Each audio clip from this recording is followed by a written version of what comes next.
So I'm here in the Chowder Ness managed realignment site on the south bank.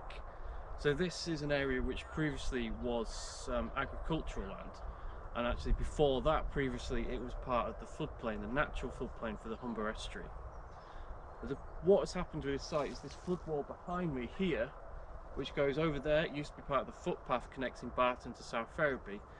This hole has been deliberately punched through it, and more banks behind it further inland built. And these sites, there's several of these sites around the estuary, these sites serve several different purposes. So the first one obviously is a flood risk management purpose. During really high tide levels, the water from the Humber will flow through this gap and fill this land, and that takes volumes of water out of the estuary and lowers water levels around certain areas. It's also a new habitat. So here they've changed the agricultural land into a new wetland habitat, and this is a perfect sort of habitat for migratory birds. And the third purpose is a legal one. If the Environment Agency want to build onto the estuary, they have a legal requirement to replace any intertidal area that they've taken with wetland like this.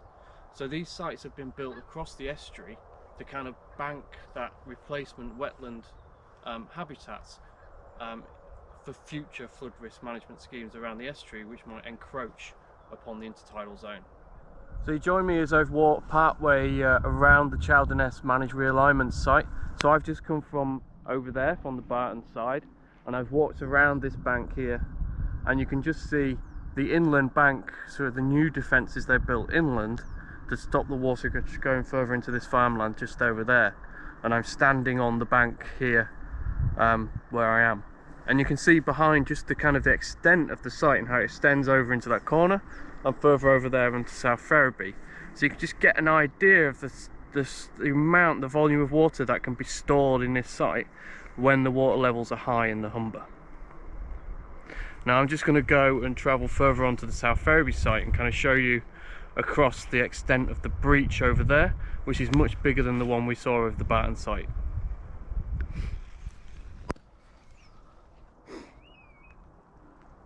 So here I am on the South Ferriby side of Chowder Ness.